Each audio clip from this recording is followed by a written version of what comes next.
তো ওই সাহাবীদের আমল সম্পর্কে বলা হলো, তারা তো কম করতেন, পরবর্তী যে খালি আমল বাড়ে। দেখেন না, আল্লাহ রাসূল সাল্লাল্লাহু আলাইহি ওয়াসাল্লাম 11 রাকাত পড়তেন, হ্যাঁ, পরবর্তীতে আমল বাড়াইতে বাড়াইতে হলো যে না, রাত্রে আমাদের 11 হবে না, 20 আর 3 23 পড়তে হবে, তাই কিনা? 20 আর 3 23 পড়তে বাড়াইতে হবে। তো বাড়াইছে। এবার আমাদের জাতীয় মসজিদের খতিব ভালো আলেম, তাকে আমরা মনে করতাম, কিন্তু কুল্লু শাইয়ারজু ইলা আসলি, তিনি বললেন মক্কা মদিনায় 23 রাকাত হতো, করোনার অজুহাতে সেটাকে 10 করা হইল, করোনা শেষ হয়ে গেল, এখন পর্যন্ত এই 10ই বহাল রাখলো, এটা একটা প্রকাশ্য ষড়যন্ত্র। আমরা তার জবাবে বলি, কোনো বিপদ আসে, যেমন বন্যা আসে, আমরা বিপদ মনে করি, কিন্তু কিছু ময়লা এলাকা থেকে পানিতে ভেসে নিয়ে চলে যায়।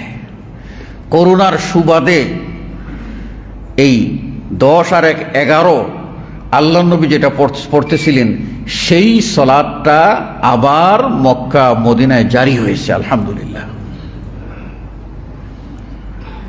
আপনারা শুনে আরো আশ্চর্য হবেন, আমাদের সমাজে সব সময় ইফতারির সময় নিয়ে এবং সাহারির শেষ সময় নিয়ে এটা বিতর্ক থাকতো। এটা প্রায় 32 থেকে 34 বছরের বিতর্ক। বিতর্কটা কেন? যে আমরা জানি রাসূল সাল্লাল্লাহু আলাইহি ওয়াসাল্লাম বলছেন, ইজা গারাবাতিশ শামস, সূর্য ডুবে গেল রোজাদার ইফতার করবে। আর আল্লাহ বলছেন খাও, পান করো, হাত্তা ইয়াতাবায়্যানা লাকুমুল খাইতুল আবিয়াযু মিনাল খাইতিল আসওয়াদি মিনাল ফজর, সুবহে সাদিক হওয়া পর্যন্ত। সুবহে সাদিক হয়ে গেল আর খেতে পারবে না। তাহলে আমরা টাইমটা মেনটেন করতাম। আমাদের ভাইয়েরা তারা নিজেরা করলেন কি, সূর্য অস্ত যায় 6টা 7-এ, ইফতার করতে হবে 6টা 10-এ। কেন? যদি না ডুবে, তাই আমরা একটু সন্দেহ দূর করার জন্য 3 মিনিট সময় বাড়িয়ে দিলাম। আর সুবহে সাদিক হয় 4টা 48-এ। 48-এ কেন? আমরা আরো 5 মিনিট আগে খাওয়া বন্ধ করে দিই, আগে। এই ছিল তাদের কাজ। তো সবখানে দেখা যেত যে যেখানে যেখানে আহলে হাদিসদের মসজিদগুলি বিচ্ছিন্ন, সেখানে দেখা গেল যে সূর্য ডুবেছে, অথচ তারা মসজিদে আজান দিতে পারছে না বেদাতীদের ষড়যন্ত্রের কারণে। এবারও চট্টগ্রামে মাইর হয়েছে, আজান দিতে পারতো না, ইফতার করতে পারতো না। কোনো মসজিদ এরকম আছে, তারা নিজেরা ইফতার করতো এবং সমাজে 3 মিনিট 4 মিনিট পরে আজান দেওয়ার সাথে তারা আজান দিত। এত বড় নির্যাতন। আল্লাহর দয়ায় এই বৎসর ইসলামিক ফাউন্ডেশন, সেখানে আমাদের প্রতিনিধি সেখানেও গিয়েছিলেন। আল্লাহর ফজলে এই হয়েছে যে ইসলামিক ফাউন্ডেশন সিদ্ধান্ত নিয়েছে যে সূর্য ডুবলেই ইফতার করতে হবে, আর সুবহে সাদিক দেওয়া হলেই বন্ধ করতে হবে। ইহতিয়াতান, সম্ভাবনাময় ভয়ে ভয়ে 3 মিনিট দেরি করবা আর ফজরের আগে 3 মিনিট আগেই ফেলবা সাহারির আগে, এটা চলবে না। সব ঝুট বেঁধে প্রতিবাদ করলো যে না।